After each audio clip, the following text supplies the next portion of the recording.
ဇလန်းဆဆချင်းမှာတော့ပထမဆုံးတွေ့ရမှာကဂျီနာဆိုတဲ့ကောင်မလေးပါသူမကလှပလုံးယုံမကအမှုပညာရှင်တယောက်လိုပြေဆုံးတာမို့ကျောင်းမှာရေပန်းစားပြီးကောင်းလေးတွေအကုန်လုံးရဲ့ဝိုင်းချစ်ချင်းကိုခံရသူပါနာမည်ကြီးအုံနေတာလောင်းရတယောက်ခေကုမ္ပဏီမှာတင်တန်းတက်နေတယ်လို့အငင်းနှိမ်ချတတ်ပြီးအနိုင်ကျင့်ခံရတဲ့သူတွေကိုကူညီပေးလေးရှိသူပါသူကတော့ဒီဇလန်းရဲ့အဓိကဆက်လိုက်ဆူနိုပါဆူနိုဟာဂျီနာကိုသဘောကျပြီးတစ်တခုငေးကြည့်နေခဲ့တာကြားပါပြီးဒါပေမဲ့တငယ်ချင်းဖြစ်သူကတွေ့သွားတော့မင်းကြည့်မနေနဲ့တော့သူ့မှာရေးစားရှိတယ်မင်းတို့နှစ်ယောက်ကကဘာချလုံးနဲ့သူကနာမည်ကြီးပြီးလူချစ်လူခင်များတလောက်မင်းကဘာမှမဟုတ်တဲ့သူပါဆိုပြီးစိတ်လျှော့ဖို့အကြံပေးလိုက်ပါတယ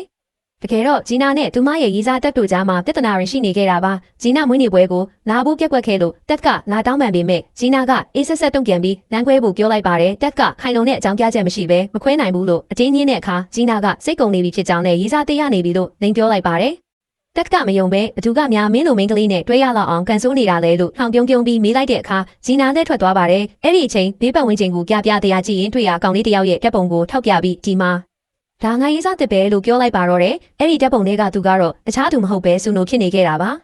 တက်ကဂျီနာလေးနေမန်းတီယာကြောင့်ဒါဆိုမနှက်ထင်အဲ့ဒီကောင်နဲ့မိတ်ဆက်ပေးတာဆိုရင်လမ်းခွဲတာကိုလက်ခံမယ်လို့စိန်ခေါ်လိုက်ပါတယ်ဂျီနာလည်းမစင်မချင်းသဘောတူလိုက်ပြီးမှကိစ္စကြီးသွားပြီဆိုတာသိလိုက်ရပါတယ်ဂျီနာကသူမတငယ်ချင်းကိုဆူနိုကိုကူရှာခိုင်းပါတယ်အဲ့ဒီအချိန်မှာဆူနိုရဲ့တငယ်ချင်းကဂျီနာတငယ်ချင်းကိုတွေ့ပြီးပြတရားလာတောင်းပန်ရမှဂျီနာဖွဲ့ကဆူနိုရဲ့တငယ်ချင်းမှန်ရုတ်တရက်ရိပ်မိသွားကြပါတယ်ဆူနိုရဲ့တငယ်ချင်းလည်းအခြေအနေမဟန်မှန်းသိလို့ခေါင်းမပေါ်တန်းထွက်ပြေးပြီးဆူနိုစီသွားကမင်းဂျီနာကိုဘာလုပ်ထားတာလဲသူမင်းကိုရှာနေတယ်လို့ကြောက်လန့်တကြားသွားပြောလိုက်ပါတယ်အဟတင်သွားတဲ့ဆူနိုကိုတငယ်ချင်းကအအောင်မနေနဲ့တော့ဂျီနာကြောင်းခေါမှုထက်မှစောင့်နေတယ်လို့ပြောတာကြောင့်ဆူနိုလည်းတိကျင်စောနဲ့ပြေးတက်သွားခဲ့ပါတယ်အပြေးရောက်လာတဲ့ဆူနိုကိုဂျီနာကတွေ့တာနဲ့ငါရေးစားလုပ်ပေးပါလို့တန်းတောင်းဆိုလိုက်ပါတယ်ဆူနိုခမညာမျက်နှာတစ်ခုလုံးနီးငန်းပြီးအံ့အားတင်သွားရပါတယ်ဂျီနာကတော့သူမရဲ့မာနာနဲ့ငါကလှတယ်မင်းထက်အများကြီးတာတာကိုသိပေမဲ့နှိမ့်ချတယ်လို့ကဘာပေါ်မှာအားအနည်းဆုံးအကောင်ကိုရွေးလိုက်တာဆိုပြီးရင်းရင်းနှီးနှီးမဟုတ်ပဲပြောချင်ရပြောလိုက်ပါတယ်ဆူနိုကလှောင်မနေဘူးနဲ့သူမမှာရေးစားရှိကြောင်းပြန်ပြောတော့ဂျီနာကလမ်းခွဲလိုက်ပြီလို့ဆိုပါတယ်ဆူနိုကငါ့ကိုသဘောကျလို့လမ်းခွဲလိုက်တာလားလို့မေးတဲ့အခါဂျီနာကမင်းရှိမှန်းငါမနေ့ကမှသိတာအိမ်မက်မနေနဲ့ဒါအတီပြောနေတာအချစ်ကြောင့်တွဲတာမဟုတ်ပဲအချိန်ပိုင်းခြားတစ်ခုကန့်တန်းနဲ့တွဲပေးဖို့ကန့်လန့်တာလို့ပုံမှန်လင်းလင်းပြောချင်ရပြောပါတော့တယ်ဒါပေမဲ့မထင်မှတ်ထားပဲဆူနိုကဒီကန့်လန့်မှုကိုစကားတစ်ခွန်းနဲ့ငင်းပယ်လိုက်ပါတယ်တသက်လုံးယောက်ျားလေးတွေရဲ့အေးဆိုတဲ့စကားကိုပဲကြားဘူးခဲ့တဲ့ဂျီနာအတွက်တော့ပထမဆုံးအကြိမ်မလုပ်ဘူးဆိုတဲ့ညှဉ်းဆန်မှုကိုခံလိုက်ရတာမို့အကြီးအကျယ်ရှော့ဖြာသွားပါတယ်ဂျီနာလည်းသူမတငယ်ချင်းတွေစီပြန်သွားပြီးဆူနိုကနင်းလိုက်ကြောင်းမယုံနိုင်စွာပြောပြတဲ့အခါတငယ်ချင်းတွေကဒါဆိုမနှက်ထန်တက်နဲ့မိတ်ဆက်ပေးရတော့မယ်မင်းစားတဲ့ကိစ္စကိုဘယ်လိုလုပ်မလဲဆိုပြီးမေးခွန်းထုတ်လိုက်ပါတယ်ဂျီနာကတော့လူလိမ်အဖြစ်ပေါ်သွားပြီးတက်စီကိုပြန်သွားရမှာကိုစိုးရိမ်လို့ဘာလို့ရမှန်းမသိပဲစိတ်ငြိနေခဲ့ပါတယ်ဒီအချိန်မှာဆူနိုကလည်းတငယ်ချင်းဖြစ်သူကိုဂျီနာရဲ့ကမ်းလှမ်းချက်နဲ့သူငင်းလိုက်တဲ့အကြောင်းပြောပြနေခဲ့တာပါတငယ်ချင်းဖြစ်သူကတော့အသက်မှာတခါရခဲ့တဲ့အခွင့်အရေးကိုငင်းလိုက်လို့အံ့ဩမှဆုံးဖြစ်နေပါတယ်ထို့စဉ်တက်ရောက်လာပြီးဂျီနာရေးစားရနေပြီဆိုတာလိမ့်နေတာမင်းသူရေးစားမဟုတ်တာသိကြပါတယ်ဆိုပြီးဆူနိုတို့နှစ်ယောက်ကိုတောင်ပြောင်ပြီးထွက်သွားခဲ့ပါတယ်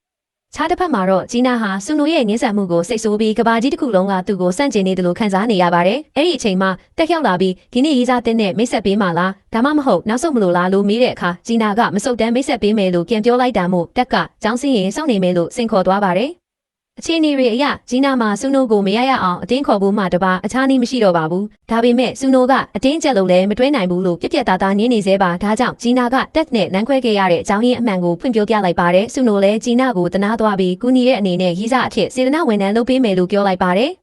ဂျီနာကစာချုပ်ထဲမှာဒီကာလအတွင်းတခြားကောင်မလေးကိုသဘောမကျရဘူးဆိုတဲ့စီကံချက်ထည့်ထားတာကိုဆူနိုကသဘောတူခဲ့ပေမဲ့သူ့ဘက်ကလည်းဂျီနာကိုနာမည်တိုက်ရိုက်ခေါ်ခွင့်ရမယ်။ကျောင်းစင်ရင်အိမ်ထိလိုက်ဖို့ခွင့်ရမယ်ဆိုတဲ့အချက်တွေကိုပြန်လည်တောင်းဆိုခဲ့ပါတယ်။ဂျီနာကသဘောတူပေမဲ့ဒါကအတူရောင်သမီးစားဆက်ဆံရေးပဲဆိုတာကိုသတိပေးလိုက်တာကြောင့်ဆူနိုစိတ်မကောင်းဖြစ်သွားရပါတယ်။အဲ့ဒီမှာပဲမကွယ်လွန်ပြီးအမြဲတမ်းရိုးသားဖို့ဆုံးမခဲ့တဲ့မိခင်ဖြစ်သူရဲ့စကားတွေကိုဆူနိုပြန်သတိရသွားပြီးစာချုပ်လက်မှတ်ထိုးဖို့လက်တွန့်သွားခဲ့ပါတယ်ဂျီနာကတော့စာချုပ်ကိုချန်ထားခဲ့ပြီးတေချာစဉ်းစားဖို့ပြောသွားခဲ့ပါတယ်နောက်တော့တက်ဆောက်နေတဲ့နေရာကိုဂျီနာတယောက်ထဲရောက်သွားခဲ့ပါတယ်တက်ကရေးစားတဲ့ပါမလာတာကိုတွေ့တော့ငါတို့ပြန်တွဲကြရအောင်ငါနောက်မလုပ်တော့ပါဘူးဆိုပြီးအခွင့်ကောင်းယူတောင်းပန်ပါတော့တယ်ဂျီနာမျောနှင်းချက်မဲ့နေချိန်မှာပဲဆူနိုရောက်ရှိလာပြီးငါကဂျီနာရေးစားပဲလို့ကြီးညာလိုက်ပါတယ်ဆူနိုကစာချုပ်ကိုလက်မှတ်ထိုးလိုက်ပြီးဖြစ်လို့ဂျီနာလည်းဝမ်းသာအားရနဲ့ဆူနိုကိုခေါ်ထုတ်သွားခဲ့ပြီးတက်ကတော့အံ့ဩမင်သက်ကြံရစ်ခဲ့ပါတယ်အိမ်ပြန်ရောက်တော့ဆူနိုရဲ့အဖေကတားဖြစ်သူရေးစားရသွားတာကိုသိသွားပြီးမိန်းကလေးတွေသဘောကျအောင်ဘယ်လိုလုပ်ရတယ်လဲဆိုတာအကြံဉာဏ်တောင်းပါတော့တယ်အဖေဖြစ်သူကမိန်းကလေးတယောက်ရဲ့နှလုံးသားကိုယူဖို့ပထမဆုံးနည်းလမ်းကသူ့ပိုက်ကိုခေပေးဖို့ပဲအစားအသောက်ကောင်းကောင်းဝယ်ကျွေးပါလို့လျှို့ဝှက်ချက်တင်ပေးလိုက်ပါတယ်နောက်နေ့ထမင်းစားချိန်မှာဂျီနာထမင်းမှုပါမလာတာကိုဆူနိုသတိထားမိတာကြောင့်အဖေကြံတိုင်းအစားအသောက်တွေဝယ်ကျွေးခဲ့ပါတယ်ဂျီနာကဆူနိုရဲ့ဂရုစိုက်မှုကိုသဘောကျပြီးပြုံးပြလိုက်တဲ့အခါဆူနိုခမများပျော်မဆုံးဖြစ်ရတာပေါ့ ကျောင်းစင်းတော့အတူပြန်ဖို့ဆူနိုကစောင့်နေခဲ့ပေမဲ့ဂျီနာကအတူမပြန်နိုင်ဘူးလို့ညင်းလိုက်ပါတယ်။အဲ့ဒီမှာဆူနိုကမိန်းကလေးတွေကကတ်တက်နေတဲ့ယောက်ျားကိုမကြိုက်ဘူးလွှတ်ထားလိုက်ရင်ပြန်လာမှာပဲဆိုတဲ့ဖေ့စကားကိုတတိယပြီးဂျီနာကိုတယောက်တည်းပြန်ခွင့်ပေးလိုက်ပါတယ်။ဒါပေမဲ့ဂျီနာကလမ်းမှာရီစာဟောင်းတက်နဲ့ထိတိုက်တွေ့သွားတာကြောင့်ဆူနိုစီပြန်ပြေးလာပြီးအိမ်ထိလိုက်ပို့ပေးဖို့တောင်းဆိုပါတော့တယ်။ဆူနိုလည်းဂျီနာကိုပြန်တွေ့လိုက်ရတော့ဖေ့စကားဘလောက်မှန်ကြောင်းသိလိုက်ရပါတယ်။နောက်ဆုံးမှာတော့ဂျီနာဟာဆူနိုကိုပို့ပြီးရင်းနှီးအောင်လုပ်ဖို့အစားတောက်ဆိုင်ကိုခေါ်သွားခဲ့ပါတယ်။ဘာလို့လဲဆိုတော့တက်ကသူတို့ရဲ့ဆက်ဆံရေးဟာအတူရောင်ဆိုတာကိုတန်တရားဝင်နေပြီလို့ဂျီနာစိုးရိမ်နေခဲ့လို့ပါပဲ။ဆိုင်မှာရောက်တော့ဂျီနာဟာဆူနိုနဲ့သူမအကြားမှာတူညီတဲ့ဝါသနာတွေအကြိုက်တွေအများကြီးရှိနေတာကိုတွေ့လိုက်ရပါတယ်။ဆူနိုကတင်နှန်းရှိလို့ခဏသွားရတော့မယ်ဆိုတော့ကျောင်းစင်းချိန်မင်းကိုနာကြိုပြီးအိမ်ပြန်လိုက်ပို့ပေးရမလားလို့မေးခဲ့ပါတယ်။ဂျီနာကသူမညှင်းနှံ့မှပြီးမှပါလို့ပြောပေမဲ့ဆူနိုကတော့စောင့်ရတာကိစ္စမရှိပါဘူးဆိုပြီးပြောသွားခဲ့ပါတယ်။တကယ်လဲကျောင်းစင်းချိန်ရောက်တော့ဆူနိုကတကယ်ကြီးစောင့်နေခဲ့ပြီးဂျီနာကိုအိမ်ထိအတူတူလိုက်ပို့ပေးခဲ့တာပါ။ဂျီနာကဆူနိုရဲ့ဖုန်းနံပါတ်ကိုတောင်းလိုက်ပြီးဆူနိုကနှုတ်ဆက်ကထွက်သွားခဲ့ပါတယ်။ဒါပေမဲ့သူတို့ကိုတယောက်ယောက်ကတိတ်တဆိတ်စောင့်ကြည့်နေခဲ့တာကိုတော့သူတို့မသိခဲ့ကြပါဘူး။နောက်တော့ဂျီနာဟာတငယ်ချင်းတွေနဲ့အကင်းထွက်ရင်းဆူနိုစီဖုန်းဆက်ပြီးအနီးနားကကဖေးဆိုင်မှာရောက်နေကြောင်းလာခဲ့ဖို့ခေါ်လိုက်ပါတယ်။ဆူနိုလည်းစာရတာနဲ့တငယ်ချင်းချစ်သူကိုပါခေါ်ပြီးအပြေးလွှာရောက်လာခဲ့ပါတယ်။ဒါပေမဲ့ဆူနိုရဲ့တငယ်ချင်းကရုတ်တရက်ထူးဆန်းတဲ့ပြုတ်မှုတွေလုပ်လာတာကြောင့်ဆူနိုကိုရောသူ့တငယ်ချင်းကိုပါမကြည့်ချင်တဲ့ဂျီနာတငယ်ချင်းဟာနာကစိတ်တူပြီးဆိုင်ကနေထွက်သွားဖို့အတင်းပြောပါတော့တယ်။ဂျီနာလည်းပြင်းလာတာနဲ့တခြားနေရာသွားကြရအောင်လို့ပြောတဲ့အခါဆူနိုကသူတို့နဲ့နီနီနာနာမှာအရင်ရတာရှိတဲ့စားတော့ဆိုင်ဒီဇိုင်းရှိကြောင်းနဲ့လိုက်ခဲဖို့ပြောလိုက်ပါတယ်။ဆူနိုရဲ့တငယ်ချင်းကတော့ဒါဟာဆူနိုရဲ့ရွှေဝက်နေရဖြစ်ပြီးဂျီနာကိုအဲ့ဒီခေါ်သွားလို့မဖြစ်ဘူးဆိုပြီးကန့်ကွက်ပေမဲ့အပြင်ထုတ်ခံလိုက်ရပါတယ်။ဂျီနာကတော့ဆူနိုကသူမကိုဒီလိုအထူးနေရာလေးစီခေါ်သွားတာကြောင့်ဝမ်းသာသွားခဲ့ပါတယ်။အဲ့ဒီနေရာကိုရောက်လို့အစားအသောက်တွေမြည်ကြည့်လိုက်တော့အရန်ကြိုက်သွားကြပါတယ်။ဒီကြားထဲဂျီနာတငယ်ချင်းဟာနာကလည်းဆူနိုရဲ့တငယ်ချင်းကိုသဘောကျလာပုံရပြီးသူတို့နှစ်ယောက်ကြားမှာလည်းဇလန်းစားဖို့အခြေအနေဖြစ်လာခဲ့ပါတယ်။အစားအသောက်အရသာကိုသဘောကျနေတဲ့ဂျီနာကိုဆူနိုကဂိမ်းတွေပါအတူတူကစားဖို့အကြံပေးခဲ့တာကြောင့်ဂျီနာလည်းပျော်ပျော်ပပကစားပြီးတပ်ပုံတွေပါအတူတူရိုက်ခဲ့ပါတယ်။အိမ်ပြန်ချိန်ရောက်တော့ဂျီနာကဒီတခါတော့ငါကမင်းကိုအိမ်ပြန်လိုက်ဖို့မယ်ဆိုပြီးဆူနိုရဲ့အိမ်ထိလိုက်ဖို့ပေးခဲ့ပါတယ်။ဆူနိုကသူမကိုပြန်လိုက်ဖို့မယ်လုပ်နေတာမို့ဂျီနာကငါကတော့လွန်ခဲ့တဲ့16နှလုံးတယောက်ခဲပြန်လာတာပါပဲလို့ပြောလိုက်ပါတယ်။ဒါနဲ့ဆူနိုကရာဒီဥရုကအေးနေတာကြောင့်အိမ်ထိလိုက်မပို့ရတဲ့အစားသူ့ရဲ့ဂျာကင်အင်ဂျီကိုချွတ်ပြီးဂျီနာကိုခြုံပေးလိုက်ပါတယ်။ဂျီနာဟာဆူနိုရဲ့ဂီယူဆိုင်မှုကြောင့်အံ့ဩသွားရတယ်လို့တပြိုင်နက်တည်းမှာပဲအကြီးအကျယ်စိတ်လှုပ်ရှားရင်ခုန်သွားခဲ့ပါတယ်။ဒါပေမဲ့တက်ကဆူနိုနဲ့ဂျီနာတို့အတူတူရှိနေတာကိုတွေ့သွားပြီးဓာတ်ပုံရိုက်ထားလိုက်တာကြောင့်ဒေါသတွေထွက်နေခဲ့ပါတယ်။နောက်နေ့မှာတော့ဂျီနာဟာဆူနိုရဲ့ဂျာကင်ကိုပြန်ပေးဖို့ထွက်လာခဲ့ပါတယ်။အဲ့ဒီအချိန်မှာသူမရဲ့ရေးစားဟောင်းတက်ကဆူနိုကိုအနိုင်ကျင့်နေတာကိုတွေးလိုက်ရတာမို့အချိန်ကြီးပြေးလာပြီးငါရေးစားကိုနားမရှုံနဲ့သူ့ကိုနာကျင်အောင်လုပ်ဖို့စိတ်တောင်မကူးနဲ့သူ့ကိုစိတ်ဆင်းရဲအောင်လုပ်ရင်ငါလည်းငြိမ်နေမှာမဟုတ်ဘူးလို့တက်ကိုသတိပေးလိုက်ပါတယ်။တက်ကတော့သူတို့ဆက်ဆံရေးဟာအတူအယောင်ဆိုတာတန်တရားရှိနေစေဖြစ်ပြီးသူနီးသူဟန်နဲ့တက်တေပြမယ်လို့ပြောပါတယ်။ဂျီနာကငါနဲ့စီပြန်မလာဘူးဆိုတာရှင်းရှင်းလင်းလင်းတိထားပါလို့ပြန်ပြောလိုက်ပြီးဆူနိုကိုစက်ပစ်တီးချောက်ကျွေးပြလိုက်ပါတယ်ဂျီနာရဲ့ဒီရုတ်တရက်အပြုတ်မှုကြောင့်ဆူနိုအံ့ဩမင်တက်သွားခဲ့ပေမဲ့ရီစာဟောင်းတက်ခတ်တွက်တော့သူတို့တကယ်တွဲနေကြပြီဆိုတာသိချသွားခဲ့ပါတယ်ဒါပေမဲ့ဆူနိုကတော့သဘောတူထားတဲ့စီကံတွေကိုမလိုက်နာပဲလွန်လွန်ကဲကဲလှုပ်လိုက်တဲ့ဂျီနာကိုစိတ်ဆိုးသွားခဲ့ပါတယ်ဆူနိုကဂျီနာကိုတုံးလိုက်တာလို့ဆဲဆိုပြီးထွက်သွားခဲ့ပါတယ်ဂျီနာတငယ်ချင်းတွေရောက်လာတော့လေသူမလှုပ်လိုက်တာမမှန်ဘူးလို့ဝေဖန်ကြပါတယ်ဂျီနာကတော့ဒါဟာအတူရောင်ပဲဖြစ်ဖြစ်တက်လက်ခံသွားအောင်လုပ်နိုင်မဲ့တခုတည်းသောနည်းလမ်းပဲလို့ပြန်ပြောခဲ့ပါတယ်တစ်ဖက်မှာလည်းဖြစ်ပျက်သွားတာတွေကိုကြည့်ပြီးဒေါသထွက်နေတဲ့တက်ခါသူဟာလူကောင်းတစ်ယောက်မဟုတ်ဘူးဆိုတာပြသလိုက်ပြီးဂျီနာကိုမရရအောင်ပြန်ယူမယ်လို့ဆုံးဖြတ်လိုက်ပါတယ်ဂျီနာပြန်သဘောကျလာအောင်နီလန်းမျိုးစုံသုံးပေမဲ့ဂျီနာကတော့နည်းနည်းမှစိတ်မဝင်စားပဲခရုတောင်မဆိုင်ခဲ့ပါဘူးနောက်တော့ဆူနိုနဲ့သူ့တငယ်ချင်းတို့ចောင်းသားတွေကိုပစ္စည်းတွေလိုက်ဝေပေးနေတော့ဂျီနာရောက်လာပြီးထမင်းတူတူသွားစားဖို့ခေါ်ခဲ့ပါတယ်ဒါပေမဲ့ဆူနိုကတော့စိတ်ဆိုးနေတော့ဖြစ်လို့ဂျီနာကိုဥပိ္ပခါပြုပြီးညှင်းဆိုခဲ့တယ်လို့စက်တိုက်ဆိုတယ်လို့ရှောင်ပြေးနေခဲ့ပါတယ်ဆူနိုစာတင်ခန်းလေးကိုတယောက်တည်းပြန်လာတဲ့အခါမှာတော့ဂျီနာတငယ်ချင်းဟာနာနဲ့တွေ့ခဲ့ပါတယ်။ဟာနာဟာအတော်လေးနေလို့မကောင်းပဲမောပန်းတွန်းနေတဲ့ပုံစံဖြစ်နေခဲ့တာပါ။ဆူနိုကဘာဖြစ်တာလဲလို့မေးလိုက်တဲ့အခါဟာနာကပိန်ချင်တာကြောင့်အစာမစားတာ3ရက်ရှိပြီဖြစ်ကြောင်းပြောပြလိုက်ပါတယ်။ဆူနိုကကျမရေးထိခိုက်မှာဆိုလို့တခုခုစားဖို့တိုက်တွန်းပေမဲ့ဟာနာကတော့ဘာပဲပြောနားမထောင်ပဲငင်းဆန်နေခဲ့ပါတယ်။ဒီအချိန်မှာဂျီနာကဆူနိုရဲ့တငယ်ချင်းစီသွားပြီးဆူနိုငါကိုပြန်ချစ်လာအောင်လုပ်နိုင်မယ်နီးလက်မှန်သမျှကူညီပါဆိုပြီးတောင်းပန်နေခဲ့တာပါဆူနိုရဲ့တငယ်ချင်းကလည်းစိတ်ဆိုးနေပေမဲ့ဂျီနာကိုအားပေးခဲ့ပါတယ်ဂျီနာကဆူနိုဘာကြောင့်အစကတည်းကသူမရဲ့ကမ်းလှမ်းမှုကိုလက်ခံခဲ့တာလဲဆိုတာမေးတဲ့အခါတငယ်ချင်းချစ်သူကအမှန်တိုင်းဖွင့်ပြောပြလိုက်ပါတယ်ဆူနိုဟာဂျီနာကိုမသိခင်ကတည်းကတိတ်တကိုးချစ်နေခဲ့တာဖြစ်ပြီးအနီးနားမှာရှိနေခြင်းယုံတက်တက်နဲ့လက်ခံခဲ့တာဖြစ်ကြောင်းပြောပြလိုက်တာမို့ဂျီနာတယောက်ဆူနိုဟာသူမကိုဒီလောက်ကြာအောင်ချစ်ခဲ့ရသလားဆိုပြီးအကြီးအကျယ်အံ့ဩသွားခဲ့ပါတယ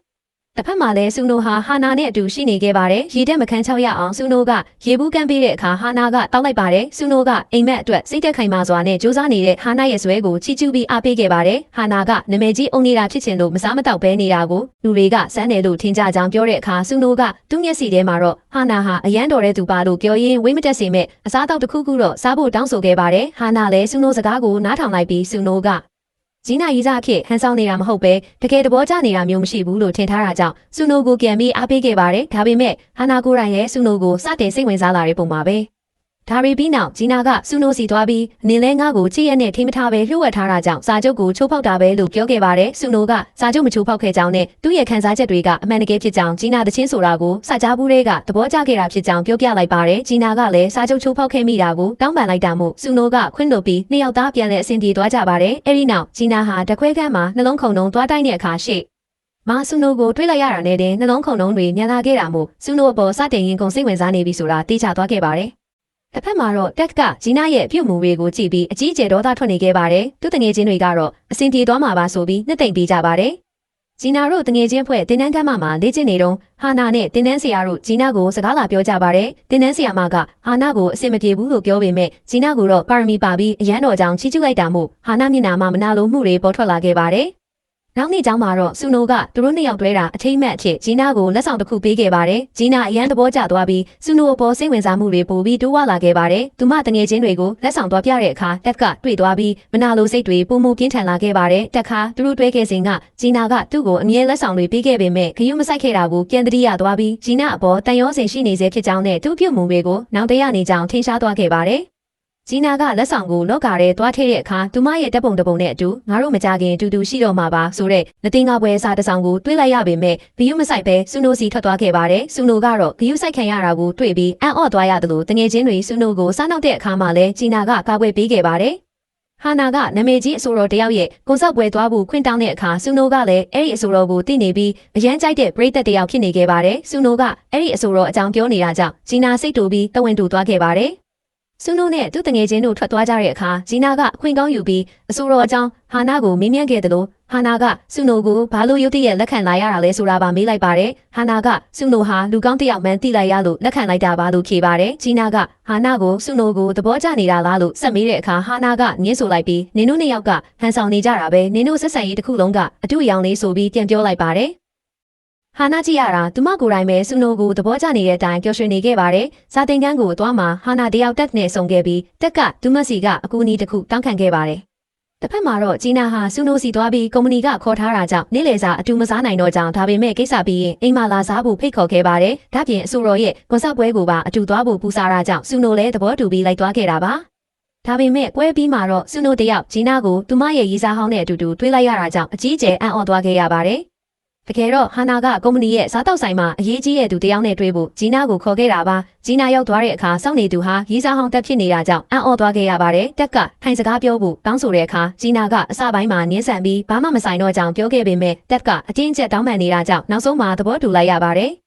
အဲ့ဒီမှာတက်ကလက်ဆောင်တွေအများကြီးထုတ်ပြပြီးမပေးဖြစ်ခဲ့တဲ့ရက်တွေအတွက်အစားပြန်ပေးတာပါလို့ပြောပါတယ်ဂျီနာကတော့သူမအနေနဲ့လက်ဆောင်တွေကိုဂယုမဆိုင်ခဲ့ပဲဘေးမှာရှိပေးဖို့ပဲလူချင်ခဲ့တာပါလို့ပြန်ပြောလိုက်ပါတယ်သူတို့စကားပြောနေတော့မှပဲဆူနိုရောက်လာပြီးသူတို့နှစ်ယောက်ကိုအတူတူတွေ့သွားတာကြောင့်တဝင်းတူသွားခဲ့ပါတယ်ဆူနိုကငါနဲ့မလိုက်နိုင်အောင်အရေးကြီးနေတာဒါလားလို့မေးပြီးစိတ်ဆိုးကထွက်သွားခဲ့ပါတယ်ဂျီနာလည်းဆူနိုနောက်ကိုလိုက်သွားပြီးဟန်နာနဲ့ဘာလို့အတူရှိနေတာလဲလို့မေးလိုက်ပါတယ်ဆူနိုကသူတို့သဘောကျတဲ့အဆိုတော်ပွဲကိုသွားတာပါလို့ဖြေပါတယ်ဂျီနာကလည်းရေးစားဟောင်းနဲ့တွေ့ရမယ်မှန်းမသိခဲ့ကြောင်းနဲ့ဟန်နာကခေါ်လို့ထိုင်လိုက်ရတာဖြစ်ကြောင်းရှင်းပြရင်သူမလည်းတဝင်းတူကဒေါသနဲ့ထွက်သွားခဲ့ပါတယ်ဒေါသထွက်နဲ့လမ်းလျှောက်ရင်တယောက်ယောက်ကိုတိုက်မိသွားတာကြောင့်တောင်းပန်ပြီးဆက်လျှောက်သွားခဲ့ပါတယ်ခဏကြာမှတက်ခရောက်လာပြီးဆူနိုစီဂျီနာအကြောင်းမေးလိုက်ပါတယ်ဂျီနာထွက်သွားပြီဆိုတာကြားတော့တက်ကပြတရားဖြစ်သွားခဲ့ပါတယ်အဖြစ်အပျက်တွေကိုအချိန်ဆက်ကြည့်လိုက်တဲ့အခါဂျီနာအနေရရှိနေပြီဆိုတာတက်ပြေးမိလိုက်လို့ပါပဲအကြောင်းကတော့လက်တလုံးမှာဂျီနာပစ္စည်းတွေခဏပြောင်းနေတယ်လို့နေရာတိုင်းမှာသူမကိုခိုးရိုက်ထားတဲ့တပ်ပုံတွေရှိနေခဲ့လို့ပါတက်ကလည်းဂျီနာကိုတယောက်တည်းထားခဲ့မိတာကိုစိုးရိမ်ပြီးဖုန်းချက်ချင်းဆက်လိုက်ပါတယ်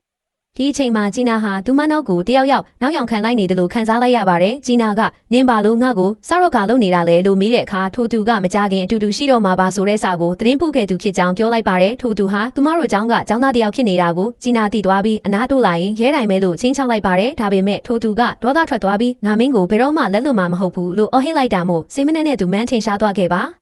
တဲဂျီနာထွက်ပြေးတော့ထိုသူကနောက်ကနေအတင်းလိုက်ပါတော့တယ်။တစ်ဖက်မှာတော့ဆူနိုကတက်ကိုဂျီနာနဲ့ရန်ချစ်လိုက်လို့ဖုန်းမကင်တာဖြစ်မယ်လို့ပြောပြပါတယ်။တက်ကဆူနိုကိုဒေါသထွက်ပြီးဂျီနာကိုတယောက်တည်းပြန်လွှတ်လိုက်ရမလားဆိုပြီးအကြည့်တင်ပါတော့တယ်။အဲ့ဒီမှာပဲမတင်ကားပွဲစားတွေနဲ့တက်ပုံတွေခြံခဲ့တဲ့သူဟာဂျီနာတယောက်တည်းရှိနေတာကိုအခွင့်ကောင်းယူပြီးရန်ရှာတော့မယ်ဆိုတာနှစ်ယောက်လုံးသဘောပေါက်သွားကြပါတယ်။သူတို့ပြတရားဖုန်းပြန်ခေါ်ပေမဲ့ဂျီနာဖုန်းဆက်ပိတ်ထားတာမို့ပူပြီးထိတ်လန့်သွားကြပါတယ်။ထို့စဉ်ဂျီနာဖုန်းစီကဖုန်းဝင်လာပေမဲ့တကယ်တမ်းပါတမ်းမှမကြားရတာကြောင့်ဂျီနာအနေနဲ့ကြုံနေရပြီဆိုတာတေချာသွားပြီးနေရာခွဲပြီးတေချာလိုက်ရှာကြဖို့ဆုံးဖြတ်လိုက်ကြပါတယ်။ဂျီနာစီရောက်တော့ထိုစတော့ကာကောင်ကသူမကိုချစ်နေတာကြားပြီးဖြစ်ကြောင်းနဲ့တက်နဲ့နန်းခွဲမဲ့အချိန်ကိုစောင့်နေခဲ့တာပါလို့ပြောပါတယ်။ဒါပေမဲ့နန်းခွဲပြီးတာနဲ့တခြားသူနဲ့တန်းတွဲလိုက်တာကြောင့်ရင်းနှီးခွင့်ဆုံးရှုံးသွားရတာပါဆိုပြီးဒေါသတကြီးအော်ဟစ်ကသူမကိုနာကျင်အောင်မလုပ်ဖို့ကတိပေးခိုင်းနေခဲ့ပါတယ်။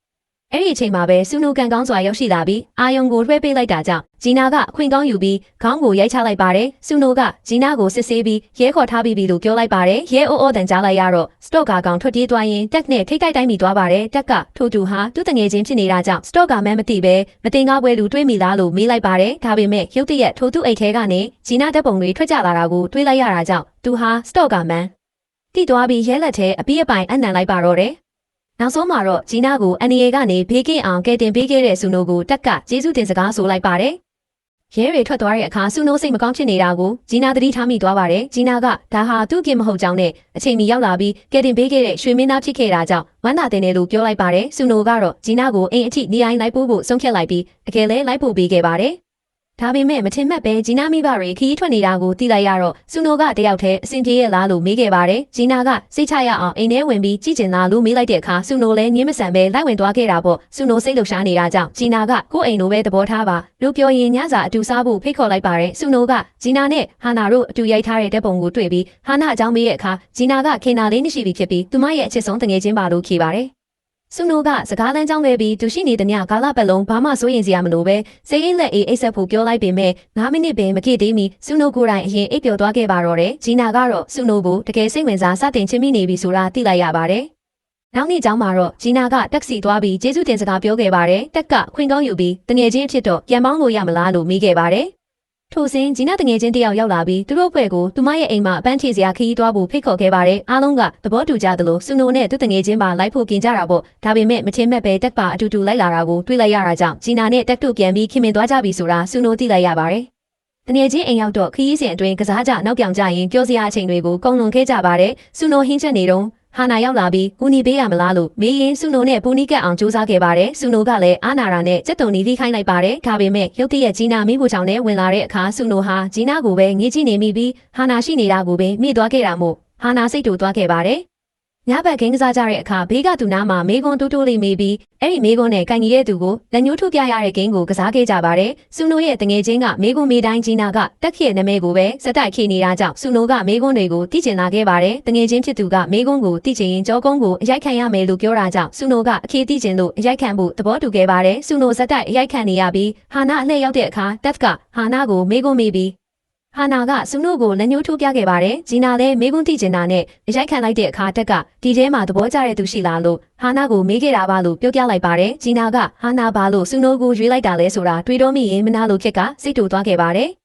နောက်တော့ဆူနိုကဂျီနာကိုအပြင်ထွက်ဖို့ခေါ်ခဲ့ပါတယ်အဲ့ဒီအချိန်မှာဟာနာကဘိုင်းအောင်လာတာကြောင့်ဆူနိုစီဆေးဆိုင်လိုက်ပို့ပေးဖို့စာပို့ခဲ့ပေမဲ့ဆူနိုရဲ့ဖုန်းကဘက်ထရီကုန်နေခဲ့ပါတယ်တစ်ဖက်မှာတော့ဆူနိုနဲ့ဂျီနာတို့နှစ်ယောက်တည်းအချိန်ဖြုံရင်းပုံမှုနီးကပ်လာခဲ့ကြတာကြောင့်ဆူနိုပျော်ရွှင်နေခဲ့ပါတယ်ဒါပေမဲ့ဟာနာကသူတို့နှစ်ယောက်အတူရှိနေတာကိုတွေ့သွားပြီးစိတ်တူတူနဲ့အိမ်ကိုပြန်သွားခဲ့ပါတယ်တက်ကဘာဖြစ်တာလဲလို့မေးတဲ့အခါဟာနာကဂျီနာနဲ့ဆူနိုတို့ဟာအတူရောင်စာချုပ်နဲ့တွဲနေကြတာဖြစ်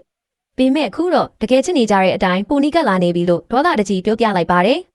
နောက်နေ့မှာတော့ဂျီနာဟာနာကိုတွေ့တဲ့အခါစိတ်လှုပ်ရှားပြီးရှောင်ထွက်နေခဲ့ပါတယ်။အစားအသောက်လိုက်ဝေတဲ့အခါဂျီနာကစားနောက်ပြီးအကုန်ယူမယ်လို့ပြောလိုက်တာကြောင့်ဟာနာဒေါသထွက်သွားခဲ့ပါတယ်။ဟာနာကဂျီနာကိုအထကြည့်ပြီးအရာရာကိုကိုယ့်အတွက်ပဲကြည့်တယ်လို့ပြင်းပြင်းထန်ထန်ပြောလိုက်တာကြောင့်ဂျီနာကများဘာကြောင့်ဒီလိုပြောခံရမှန်းမသိပဲဖြစ်သွားရပါတယ်။ဟာနာလည်းအိတ်ကိုဆွဲပြီးချက်ချင်းထွက်သွားခဲ့ပါတယ်။ကက်ကဟာနာနောက်လိုက်သွားပြီးဆူနိုကိုသဘောကျနေလို့ဒီလိုမူမမှန်ဖြစ်နေတာလားလို့မေးတဲ့အခါဟာနာကသဘောကျနေတာမှန်ကြောင်းဝန်ခံခဲ့ပါတယ်တက်ကဟာနာကိုဒီလိုပြုတ်မှုတွေမလုပ်တင်ကြောင်းနဲ့အချိန်တန်ရင်ဂျီနာကသူ့စီကန်လာမှဖြစ်တာကြောင့်အချိန်ကောင်းကိုစောင့်တင်ကြောင်းအဲ့ဒီခါကျမှဟာနာကဆူနိုကိုယူလိုက်လို့ရကြောင်းအကြံပေးလိုက်ပါတယ်နောက်တော့ဂျီနာဟာတင်းနှန်းမှာဟာနာကိုတွေ့တာနဲ့အစားအသောက်တွေအကုန်ယူဖို့စိတ်မကူးခဲ့ပါဘူးဆိုပြီးတောင်းပန်လိုက်ပါတယ် ဟာနာကတော့ဂျီနာကိုဥပိ္ပခပြုထားဆဲပါအဲ့ဒီအချိန်မှာတင်းနှန်းဆရာမရောက်လာပြီးပတ်စံပေးရမယ်လို့ပြောလာပါတယ်ဂျီနာကစာချုပ်ချုပ်တုံးကပတ်စံပေးရမယ်လို့မပါခဲ့ပါဘူးဆိုပြီးကန့်ကွက်လိုက်ပါတယ်ဒါပေမဲ့တင်းနှန်းဆရာမကလေ့ကျင့်ရေးကာလမှာစီကန်းတင်းကျပ်ကြောင်းနဲ့မတိုးတက်တဲ့သူတွေစီကပတ်စံကောက်တာဖြစ်လို့ဟာနာအနေနဲ့ကုမ္ပဏီမန်နေဂျာစီပတ်စံလွှဲပေးရမယ်လို့ပြောပါတယ်ဂျီနာကပတ်စံယူမယ်ဆိုရင်လူတိုင်းစီကယူတင်ကြောင်တယောက်တည်းစီကမယူတင်ကြောင်ညှင်းဆန်ခဲ့ပေမဲ့တင်းနှန်းဆရာမကသူမအလုပ်သူမသိတယ်ဆိုပြီးဂျီနာကိုစကားဖြတ်လိုက်ပါတယ်ဒါပေမဲ့ဂျီနာကနေမနေပဲဟာနာဟာစ조사မှုအရှိဆုံးစ조사သူတယောက်ဖြစ်ကြောင်းကုမ္ပဏီတစ်ခုကလေ့ကျင့်ရေးတင်နန်းသားတွေစီကပတ်စံတောင်းတာမျိုးတစ်ခါမျှမကြားဘူးကြောင်းဟာနာဘက်ကမမမက်ကာကွယ်ပြောဆိုပေးခဲ့ပါတယ်ဒါပေမဲ့တင်နန်းဆရာမကတော့ဟာနာကိုပတ်စံပေးဖို့ပြောပြီးထွက်သွားခဲ့ပါတယ်ဂျီနာလည်းဟာနာကိုအတူတူထွက်သွားရအောင်လို့ပြောပေမဲ့ဟာနာကငင်းဆိုပြီးပတ်စံပေးဖို့သဘောတူလိုက်တာကြောင့်ဂျီနာအကြီးကျယ်အံ့ဩသွားရပါတယ်ဂျီနာလည်းဟာနာရဲ့အပြုတ်မှုကြောင့်စိတ်ထိခိုက်သွားပြီးသူတို့ရဲ့ပျက်စီးသွားတဲ့တငယ်ချင်းဆက်ဆံရေးကိုစဉ်းစားရင်တင်နန်းကနေထွက်လာခဲ့ပါတော့တယ်အဲ့ဒီအချိန်မှာဂျီနာအားကိုးခြင်းစိတ်နဲ့ပြေးသွားခြင်းတဲ့တူလေးတို့သူကတော့ဆူနိုပဲဖြစ်ပါတယ်ဆူနိုစီရောက်သွားတော့ဆူနိုကတင်တန်းမှာမရှိပဲဘာလို့ဒီရောက်နေတာလဲလို့မေးခဲ့ပါတယ်ဂျီနာကဟာနာနဲ့သူတို့ကြားဖြစ်ပျက်ခဲ့တဲ့များကိုပြောပြလိုက်ပါတယ်ဆူနိုကဂျီနာမမကြောင့်နဲ့သူမဟာတခြားသူတွေကိုမနာကျင်စေခြင်းနဲ့စိတ်ထားကောင်းသူတစ်ယောက်ဖြစ်ကြောင်းသူမနဲ့နီးစပ်လာမှသူမဘလောက်အမှုပညာနဲ့ပတ်သက်ပြီးစိတ်ကောင်းရှိကြောင်းပိုသိလာရတာပါလို့အားပေးခဲ့ပါတယ်ကုမ္ပဏီကနေထွက်လာပြီးပြီဆိုတော့ရှေ့ဆက်ဘာလို့မလဲလို့ဆူနိုကမေးတဲ့အခါဂျီနာကဘာလို့ရမှန်းမသိပေမဲ့သူမရဲ့အိမ်မက်ကနာမည်ကြီးအုံနေတာဖြစ်ဖို့ပါပဲလို့ဖြေပါတယ်အဲ့ဒီမှာဆူနိုကဂျီနာတချင်းဆိုနေတော့သူရိုက်ထားခဲ့တဲ့ဗီဒီယိုကိုပြပြီး YouTube မှာတင်ဖို့အကြံပေးလိုက်ပါတယ်ပါရမီကိုအတိအမှတ်ပြုမဲ့သူတွေကိုတွေးလိုက်မယ်လို့ပြောလိုက်တာမို့ဂျီနာလည်းဆူနိုရဲ့အားပေးမှုကြောင့်အယံပျော်သွားခဲ့ပါတယ်ဂျီနာအိမ်ကန်ရောက်လို့အမဖြစ်သူနဲ့တွေ့တဲ့အခါအမကဂျီနာရေးစားကိုတွေ့ကျင်လို့ဖုန်းဆက်ခေါ်ခိုင်းပါတယ်ဂျီနာကတကယ်တွဲနေတာမဟုတ်ပဲစာချုပ်နဲ့သမီးစားဟန်ဆောင်ထားတာပါလို့ဝန်ခံပေမဲ့ခုတော့သူ့ကိုတကယ်ချစ်မိနေပြီဖြစ်ကြောင်းနဲ့စာချုပ်ကြေတာနဲ့အမှန်အတိုင်းပြောပြီးတကယ်တွဲတော့မယ်လို့အမဖြစ်သူကိုဖွင့်ပြောပြလိုက်ပါတယ်ဒီအချိန်မှာတော့ဟာနာစီတင်တန်းဆရာမရောက်လာပြီးကုမ္ပဏီဒရိုက်တာကဂျီနာမပါရင်ဒီအဖွဲ့ကိုဆက်မလုပ်နိုင်ဘူးလို့ညင်းလိုက်တာကြောင့်ဂျီနာကိုပြန်ခေါ်ပေးဖို့ပြောလာပါတယ်ဒါပေမဲ့ဟာနာကဒေါ်လာတကြီးငင်းဆန်လိုက်ပြီးဂျီနာဖုန်းနံပါတ်ကိုဖြတ်ပစ်လိုက်ပြီးဖြစ်ကြောင်းနဲ့ဆက်သွယ်ရေးအဆက်ဖြတ်လိုက်ပြီးလို့ပြောလိုက်ပါတယ်အဲ့ဒီအချိန်မှာပဲဂျီနာဟာဆူနိုစီသွားပြီးသူမတင်လိုက်တဲ့တချင်းဗီဒီယိုဟာပေါက်သွားပြီးကြည့်ရှုသူတွေအများကြီးရနေပြီဖြစ်ကြောင်းဝမ်းသာအားရသွားပြောခဲ့ပါတယ်ဆူနိုလည်းဂျီနာအိမ်မက်တွေအကောင့်ထဲပေါ်လာတာကိုကြည့်ပြီးဝမ်းသာနေတယ်လို့ဂျီနာကလည်းသူ့ကိုသဘောကျနေပြီဆိုတာသိလိုက်ရပါတယ်တစ်ဖက်မှာတော့တက်ကအင်တာဗျူးတစ်ခုမှာသူစိတ်ဝင်စားနေတဲ့ကောင်မလေးတစ်ယောက်ရှိကြောင်းဒါပေမဲ့အခုချိန်မှာတော့ထိုကောင်မလေးကသူ့နဲ့အလှမ်းဝေးနေကြောင်းဖြေကြားသွားခဲ့ပါတယ်ဆူနိုဒါကိုတွေ့သွားပြီးတက်ပြောနေတာဂျီနာအကြောင်းဆိုတာသဘောပေါက်လိုက်တာကြောင့်တက်စီသွားပြီးလမ်းခွဲပြီးပြီကိုဘာလို့ဒီလိုပြောရတာလဲလို့သွားမေးခဲ့ပါတယ်တက်ကဂျီနာကိုချစ်နေတုန်းဖြစ်ပြီးပြန်ရအောင်လုပ်မှမို့ဆူနိုအနေနဲ့တခြားသူကိုပဲရှာလိုက်တော့လို့အရှုံးဖောက်လိုက်ပါတယ်အဲ့ဒီအချိန်မှာပဲဟာနာဟာဆူနိုနဲ့ဂျီနာတို့ကြားကအတူရောင်စာချုပ်ကိုရရှိသွားခဲ့ပါတယ်။အဲ့ဒီနောက်တင်တန်းဆရာမစီကနေလူကြိုက်များသွားတဲ့ဂျီနာတချင်း link နဲ့အတူမန်နေဂျာကဂျီနာကိုထွက်သွားအောင်လုပ်လိုက်တဲ့အတွက်ဒေါသထွက်နေကြောင်းစာရောက်လာခဲ့ပါတယ်။ဟာနာ link ကိုဖွင့်ကြည့်ပြီးမှတ်ချက်တွေကိုဖတ်လိုက်တဲ့အခါလူတိုင်းကဂျီနာကိုချီးကျူးနေကြတာမို့မနာလိုစိမ့်နဲ့ဒေါသတွေပုံမှုထွက်လာခဲ့ပါတော့တယ်။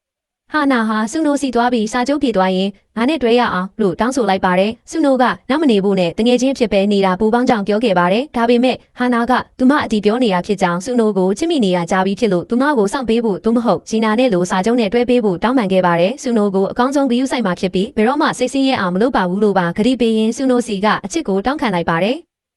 ဒါပေမဲ့ဆူနိုကတော့ဟာနာကိုညှင်းဆန်လိုက်ပြီးဂျီနာကိုပဲချစ်တာဖြစ်ကြောင်းစာချုပ်သက်တမ်းကုန်သွားရင်တောင်သူ့ရဲ့ခံစားချက်တွေကပြောင်းလဲသွားမှာမဟုတ်ဘူးလို့ပြက်ပြက်တသားပြောလိုက်ပါတယ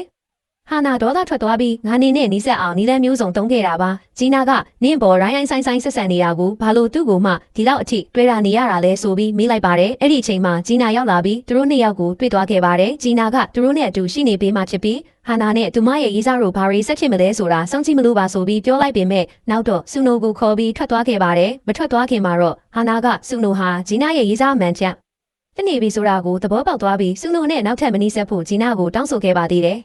နောက်နေ့မှာတော့ចောင်းသားတွေအကုန်လုံးစီထူးဆန်းတဲ့စာတစောင်ရောက်လာခဲ့ပြီးဆူနိုနဲ့ဂျီနာကိုအားလုံးကထူးဆန်းတဲ့မျက်လုံးတွေနဲ့ဝမ်းကြည့်နေကြပါတော့တယ်ဂျီနာလည်းလူတိုင်းပါလို့သူမကိုအထူးဆန်းကြည့်နေရတာလဲဆိုပြီးသိကျင်နေတော့သူမနဲ့ဆူနိုတို့ရဲ့သမီးစားစာချုပ်တက်ပုံလိုင်းပေါ်တင်ခန်းလိုက်ရပြီးအားလုံးတွေ့သွားကြပြီဆိုတာသိလိုက်ရပါတယ်ចောင်းသားတွေကဂျီနာကိုကောင်းလေးတွေကိုကစားတဲ့သူယောက်ျားလေးတွေကိုအတင်းလိုက်တွဲတဲ့သူဆိုပြီးဆွဆွဲကြပါတော့တယ်ဟာနာကလည်းဂျီနာနဲ့ဆူနိုတို့ဟာ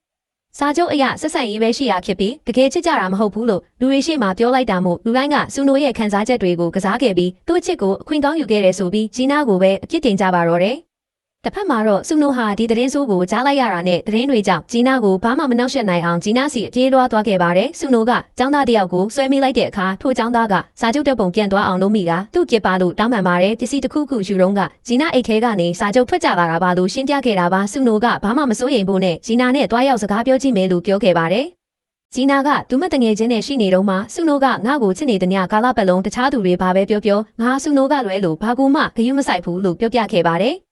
ဒါပေမဲ့ဟာနာဟာဆုနိုဂျီနာစီသွားမဲ့အချိန်မှာတားဆီးခဲ့တာကိုပြန်တရိယာသွားပါတယ်။ဟာနာကဆုနိုကိုဂျီနာကနင့်ကိုမတွေးချင်ဘူးနင့်ကိုစိတ်ဆိုးနေတာမို့စကားလည်းမပြောချင်ဘူးနင့်မျက်နှာကိုတော့မမြင်ချင်ဘူးလို့လိန်ပြောခဲ့တာပါဆုနိုကဘယ်တော့ပြန်ဆင်ပြေမလဲလို့မေးတဲ့အခါဟာနာကသူတို့ရန်ဖြစ်ထားတာမဟုတ်ပဲပြဿနာမရှိခဲ့ပါဘူးလို့ပြန်ပြောခဲ့တာကြောင့်ဆုနိုကအဲ့ဒီစကားကိုယုံပြီးဂျီနာစီမသွားခဲ့တာဖြစ်ပါတယ်။ဆုနိုစာတင်ခန်းထဲမှာရှိနေတော့ចောင်းသားတွေကဂျီနာအကြောင်းအဆိုးတွေပြောနေတာကိုကြားလိုက်ရတာကြောင့်ဒေါသထွက်ပြီးဂျီနာစီထွက်လာခဲ့ပါတယ်။ဂျီနာစီရောက်တော့ဂျီနာကသူမကိုမုန်းတဲ့မှတ်ချက်ပြူစာတွေကိုဖတ်နေခဲ့တာပါစာချုပ်တဲ့ပုံကိုကျောင်းနဲ့ထည့်ဝင်နေကြပေမဲ့ဘသူလောက်တာလဲဘသူကသူမဘဝကိုခက်စီးချင်နေတာလဲဆိုတာဂျီနာမသိခဲ့ပါဘူးဂျီနာကဟာနာစီသွားပြီးနေလောက်တာလားလို့မေးတဲ့အခါဟာနာကဥကိခါပြူပြီးဘာမှပြန်မဖြေခဲ့ပါဘူးဒီအချိန်မှာတက်ကဂျီနာဖြစ်ကိုတွေ့သွားပြီးဒီအချိန်လေးကိုအခွင့်ကောင်းယူကဂျီနာအနားမှာကူညီပေးတဲ့သူအဖြစ်ပုံမနီးကပ်အောင်လုပ်ဖို့ဆုံးဖြတ်လိုက်ပါတယ်ဂျီနာကဆုနိုကိုလိုက်ရှာပေမဲ့ရှာမတွေ့ခဲ့ပါဘူးဖြစ်ပျက်သွားတာတွေပြီးနောက်ဆုနိုကြောက်သွားတယ်ဆိုတာကိုပဲသိလိုက်ရပါတယ်အဲ့ဒီနောက်ပေါက်ကြားသွားတဲ့စာချုပ်တဲ့ပုံဟာသူမနဲ့တငယ်ချင်းတွေစုဝေးလေးရှိတဲ့အခန်းထဲမှာရိုက်ထားတာဆိုတာဂျီနာသဘောပေါက်သွားခဲ့ပါတယ်ဂျီနာဟာဟာနာရဲ့အိတ်ကိုတွေ့လိုက်ရပြီးဒီစာချုပ်ကိုပေါက်ကြားအောင်လုပ်ခဲ့သူဟာဟာနာဆိုတာသိချသွားခဲ့ပါတယ်ဂျီနာကထိတ်တိုက်ရင်ဆိုင်တဲ့အခါဟာနာကညှင်းဆိုခြင်းမရှိပဲအေးနင်းဘဝကိုခက်စီးပစ်ချင်လို့ငါလောက်တာလုံနိုင်ရင်နင့်ကိုဒီထက်မကနာကျင်အောင်လုပ်မှာနင်းကငါစီကအရာရာကိုလူယူသွားလို့ငါနင့်ကိုမုန်းတယ်နင်းကနာမည်ပူကြီးတယ်ပိုးလာတယ်နင်းကြောင့်ငါကုမ္ပဏီကနေထွက်ခဲ့ရပြီးဦးနေတာလည်းဖြစ်မလာတော့ဘူးနင်းကဘဝကိုခက်စီးခဲ့တယ်လို့ငါရဲ့ချစ်သူကိုပါလူယူသွားတာလို့ဒေါသတကြီးထုတ်ပြောလိုက်ပါတော့တယ်ဂျီနာကလည်းနင်းကငါပါရမီကိုအငဲမနာလို့ခစ်ခဲ့တာငါကနင်းထက်အငဲပိုစူးစမ်းခဲ့တာငါကနင်းလူခစ်အောင်အတူယူစူးစမ်းခဲ့တာကိုနင်းဘယ်တော့မှမသိခဲ့ဘူးလူပြန်ပြောလိုက်ပါတယ်ဒါပေမဲ့ဟာနာကတော့ဂရုမစိုက်ပဲငါဘဝပျက်စီးသွားတယ်လို့နင်းဘဝကိုလည်းငါတကယ်ပျက်စီးအောင်လုပ်နိုင်ခဲ့ပြီဆိုပြီးဂျင်းနဲ့စွာနဲ့တုံ့ပြန်လိုက်ပါတယ်ဂျီနာကတော့အသက်လုံးပေါင်းလာခဲ့တဲ့တငယ်ချင်းရင်းကြီးဟာသူမအပေါ်ဖြစ်ပျက်ခဲ့တဲ့မြပြဿနာအလုံးရဲ့တရားခံဖြစ်နေတာကိုမယုံနိုင်အောင်ဖြစ်သွားရပါတယ်သူတို့စကားပြောနေတော့မှပဲကျောင်းရဲ့အတန်နှင်းဆက်ကနေဆုနိုရဲ့အတန်ထွက်ပေါ်လာခဲ့ပါတယ်ဆုနိုကဂျီနာနဲ့သူ့ကြားကဆက်ဆံရေးကြောင်းရှင်းပြနေခဲ့ပြီးဂျီနာဟာသူ့ကိုအတုံးချခဲ့ခြင်းလုံးဝမရှိကြောင်းအပြန်အလှန်အဖြစ်သူကဂျီနာကိုအမှန်တကယ်ချစ်မြတ်လို့တယ်လို့ဂျီနာကလည်းသူ့ကိုချစ်တာဖြစ်ကြောင်းအတန်နှင်းပေးနေခဲ့တာပါဆုနိုပြောက်သွားတာဟာကျောင်းနဲ့မှာကတ်ထားတဲ့စာချုပ်တဲ့ပုံတွေကိုအကုန်လိုက်ခွာနေလို့ဖြစ်ကြောင်းလည်းသိလိုက်ရပါတယ်ဆုနိုကအတန်နှင်ငန်းတဲ့အထိသွားပြီးကျောင်းသားတွေကိုသူတို့ရဲ့စကြောင်းအမှန်ကိုရှင်းပြဖို့ဆုံးဖြတ်ခဲ့တာပါသူတို့ရဲ့ဆက်ဆံရေးဟာစာချုပ်တစ်ခုနဲ့စတင်ခဲ့တာမှန်ပေမဲ့အချစ်နဲ့ပဲအဆုံးသတ်ခဲ့ကြောင်းနဲ့ဒီစာချုပ်ကိုပယ်ဖျက်ဖို့ဆုံးဖြတ်လိုက်ပြီးဖြစ်ကြောင်းဝန်ခံခဲ့ပါတယ်ဟာနာကတော့ဂျီနာဘဝကိုဖျက်ဆီးလိုက်နိုင်ပြီးအထင်းနဲ့ပျော်နေခဲ့ပေမဲ့ဆုနိုကစာချုပ်တွေမပါဘဲအစစ်မှန်ချစ်ဆက်လန်းကိုစတင်ဖို့ဆုံးဖြတ်လိုက်တာကြောင့်အံ့ဩမင်တက်သွားခဲ့ရပါတယ်ဆုနိုကဂျီနာကိုအငြင်းတန်းတစ်ဖက်သက်ချစ်ခဲ့ရတာဖြစ်ပြီးဒီစာချုပ်ဟာသူမနာနီးစပ်ခွင့်ရမယ့်တခုတည်းသောအခွင့်အရေးဖြစ်ခဲ့ကြောင်းကျောင်းသားတွေကိုပြောပြခဲ့ပါတယ်အားလုံးကဆုနိုရဲ့စကားတွေကြောင့်ရင်ထဲထိခိုက်သွားကြပြီးဂျီနာကိုမနှောက်ယှက်ကြတော့ပဲသူတို့နှစ်ယောက်ရဲ့အချစ်ကိုအားပေးကြဖို့ဆုနိုကတောင်းဆိုလိုက်ပါတယ်ဒီစကားတွေကိုကြားလိုက်ရတဲ့ဂျီနာဟာစိတ်လှုပ်ရှားရင်ခုန်သွားရပြီးသူမလည်းဆုနိုကိုချစ်ကြောင်းဖွင့်ပြောလိုက်ပါတော့တယ်ဂျီနာကဟာနာစီသွားပြီးငါချစ်တဲ့သူကငါဘေးမှာရှိနေတဲ့ညကာလပတ်လုံးတခြားသူတွေအကုန်လုံးငါ့ကိုမုန်းနေလဲငါဂရုမစိုက်ဘူးနင်လုပ်ချင်တာအကုန်လုပ်ပါလို့ပြောလိုက်ပါတယ်ဂျီနာဆုနိုစီရောက်သွားတဲ့အခါဆီယာမကဆုနိုနဲ့အတူရှိနေတာကိုတွေ့လိုက်ရပြီးခွင့်ပြုချက်မရှိဘဲအတန်နှင်းဆက်သုံးခဲ့တာကြောင့်ဆုနိုပြစ်ဒဏ်ပေးခံလိုက်ရကြောင်းသိလိုက်ရပါတယ်။ဒါပေမဲ့ဆုနိုကဂျီနာကိုကောက်ွယ်ပေးထားတဲ့စာတိုလေးတွေကိုနေရာတိုင်းမှာခြံထားခဲ့တာကိုဂျီနာတွေ့လိုက်ရပါတယ်။ဒီဖြစ်ပျက်တွေပြီးနောက်ကျောင်းကလူတွေအကုန်လုံးကဂျီနာကိုခွင့်လွှတ်ပေးခဲ့ကြပြီးသူတို့ဆက်ဆံရေးကိုလက်ခံပေးခဲ့ကြပါတယ်။ဟာနာကတော့ကျောင်းမတက်တော့ပဲအိမ်မှာပဲနေခဲ့ပါတော့တယ်။တက်ကလည်းသူတို့နှစ်ယောက်ရဲ့ဆက်ဆံရေးကိုလက်ခံဖို့ဆုံးဖြတ်လိုက်ပါတယ်။ဂျီနာကတော့ဟာနာစီဆက်သွားနေခဲ့ပြီးကျောင်းပြန်တက်ဖို့နဲ့သူမကြောင့်တင်ငယ်စိတ်ဝင်ခဲ့ရရင်တောင်းပန်ကြောင်းပြောခဲ့ပါတယ်။ဒါပေမဲ့ဟာနာကဆုနိုနဲ့ဝေးဝေးနေပေးရမယ်ဆိုတဲ့စီကန်းချက်နဲ့မှတငယ်ချင်းပြန်လို့မယ်လို့ပြောလာပါတယ်။ဟာနာကသူမလည်းဆုနိုကိုချစ်ကြောင်းပြောရင်းနေငါကိုတကယ်ချစ်ရင်သူ့ကိုလက်လွတ်လိုက်ပါလို့တောင်းဆိုလိုက်ပါတယ်။ဂျီနာအိမ်ပြန်ရောက်တဲ့အခါဒီကိစ္စကိုပဲစက်တိုက်စဉ်းစားနေမိပြီးဘသူ့ကိုရွေးရမလဲဆိုတာမဝေခွဲနိုင်အောင်ဖြစ်နေခဲ့ပါတယ်။တစ်သက်လုံးပေါင်းလာတဲ့တငယ်ချင်းလားဒါမှမဟုတ်ဘဝရဲ့အချစ်စစ်လားဆိုတာပေါ့။တစ်ဖက်မှာတော့ဆုနိုဟာဂျီနာကိုချစ်ရေးဆိုဖို့နဲ့ဂရိတွေပေးဖို့အတွက်ဘာပြောရမလဲဆိုတာလေ့ကျင့်နေခဲ့ပါတယ်။နောက်နေ့လမ်းမှာတော့ဟာနာကဆုနိုရဲ့ရှေ့မှာရုတ်တရက်ရောက်လာခဲ့ပါတယ်။ဟာနာကဒီနေ့တော့ကြောင်းမသွားပဲသူမနဲ့အတူတူအပြင်ထွက်ဖို့ခေါ်ခဲ့ပါတယ်။ဆုနိုကညင်းပေမဲ့ဟာနာကအတင်းကျပ်နားချတာကြောင့်ဆုနိုလိုက်သွားခဲ့ရပါတယ်။သူတို့နှစ်ယောက်အတူတူစားကြဓာတ်ပုံရိုက်ကြကစားကြတချင်းနားထောင်ကြရင်ပျော်စရာအချိန်တွေကိုကုန်လွန်ခဲ့ကြပါတယ်။ တစ်ဖက်မှာလည်းဟာနာကစုနိုရဲ့တငယ်ချင်းစီတွားပြီးဂျီနာဘာလို့နေလဲမေးတဲ့အခါတငယ်ချင်းဖြစ်သူကအလို့ရှုပ်နေကြတာပဲသိတယ်လို့ဖြေပါတယ်ဟာနာကစုနိုနဲ့ဂျီနာတို့အတူတူရှိနေတာသိကြတယ်လို့ထင်ပြီးဂျီနာစီစာရီစက်တိုက်ပို့နေခဲ့ပါတယ်ဂျီနာစာရီကိုမြင်လိုက်ရတဲ့အခါမျက်နှာပြတ်သွားပြီးစိတ်ပြတ်သွားတာထင်ရှားပေမဲ့အုံမှန်အတိုင်းပဲနေ့ရက်ကိုဆက်လက်ချက်တန်းနေခဲ့ပါတယ်ဟာနာကတက်ဆီသွားပြီးဒီနေ့ဂျီနာနဲ့စုနိုတို့ရဲ့စာချုပ်ဖြည့်ပြီးစုနိုကိုနိုင်ရေးစားလုပ်လို့ရအောင်နင်းဂျီနာစီပြန်သွားပါလို့ပြောလိုက်ပါတယ်ဒါဟာလက်မလွတ်တဲ့ခွင့်ရေးပဲလို့လည်းတက်ကိုတွန်းအားပေးခဲ့ပါတယ်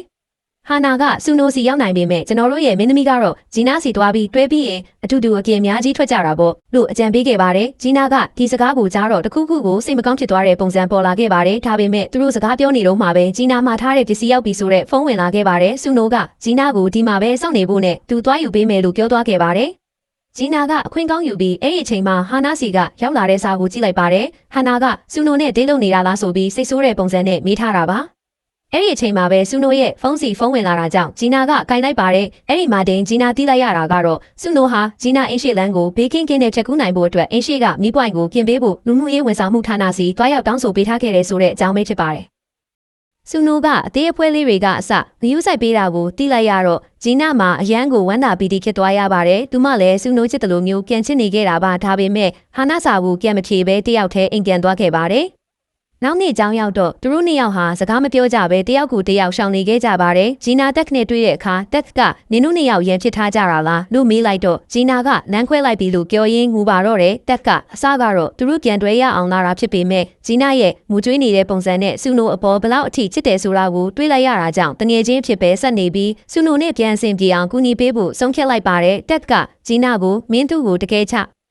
သိရင်အရှုံးမပေးပါနဲ့သူ့အတွက်ဆွန့်လွတ်ပေးဆက်တဲ့နဲ့လို့အကြံပေးလိုက်ပါတယ်ဂျီနာကကျေးဇူးတင်ကြောင်းပြောပြီးဒီစကားကိုတေချာစဉ်းစားပါမယ်လို့ဆိုပါတယ်ဒီချိန်မှာတော့စုနိုဟာအိမ်မှာမိခင်ဖြစ်သူရဲ့တပ်ပုံကိုကင်ပြီးဝမ်းနေနေခဲ့ပါတယ်အဖေဖြစ်သူဝင်လာပြီးကောင်းမလေးနဲ့လမ်းခွဲလိုက်ပြီလားလို့မေးတဲ့အခါစုနိုကဘလို့သိတာလဲလို့ပြန်မေးပါတယ်အဖေဖြစ်သူကရုပ်ကြည့်ုံနဲ့တင်သိတာကြောင့်မင်းသူ့ကိုတကယ်ချစ်ရင်လက်လွတ်မခံပါနဲ့လို့ဆုံးမခဲ့ပါတယ်စုနိုလည်းအဖေစကားကိုနားထောင်ပြီးနောက်ဆုံးချိန်အနေနဲ့ထပ်မံစူးစမ်းဖို့ဆုံးဖြတ်လိုက်ပါတယ်တစ်ဖက်မှာတော့ဂျီနာဟာစုနိုအကြောင်းစဉ်းစားရင်သူတို့နှစ်ယောက်ရဲ့အမတ်တရားတွေကိုပြန်ပြောင်းသတိရနေခဲ့ပါတယ်။အဲ့ဒီအချိန်မှာဖုန်းဝင်လာတာကြောင့်အင်ဂျီလဲပြီးအပြင်ထွက်ကဟာနာနဲ့သွားတွေ့ခဲ့ပါတယ်။ဂျီနာကနင်ငါ့ကိုလက်သိမ့်ပေးဖို့လာတာလားလို့မေးတဲ့အခါဟာနာကနင်ကငါတငယ်ချင်းပဲငါ့ဘက်မှာရှိပေးရမှာပေါ့လို့ပြန်ပြောပါတယ်။အဲ့ဒီမှာတင်ဂျီနာကဟာနာကိုငါနေနဲ့တငယ်ချင်းဆက်မလုပ်ချင်တော့ဘူးတငယ်ချင်းဆိုတာတယောက်ကိုတယောက်နားကျင်အောင်မလုပ်ရဘူးငါကနင်းအတွက်နဲ့ငါချစ်သူကိုတောင်ဆွန့်လွတ်ပေးခဲ့တာလို့ပြက်ပြက်သားသားပြောလိုက်ပါတယ်ဂျီနာဟာနာနဲ့အဆက်အသွယ်အပြီးအပိုင်ထက်တောက်ပြီးစုနိုကိုပဲမြင်းမြဲတွေ့တာသွားတော့မယ်လို့ဆုံးဖြတ်လိုက်တာပါအဲ့ဒီအချိန်မှာပဲစုနိုရောက်ရှိလာပြီးနှစ်ယောက်သားခိတ်ကိုက်ဆုံးတွေ့သွားကြပါတယ်သူတို့နှစ်ယောက်ပုံမှုနီးကပ်သွားကြပြီးပြန်လဲအဆင်ပြေသွားခဲ့ကြပါတော့တယ်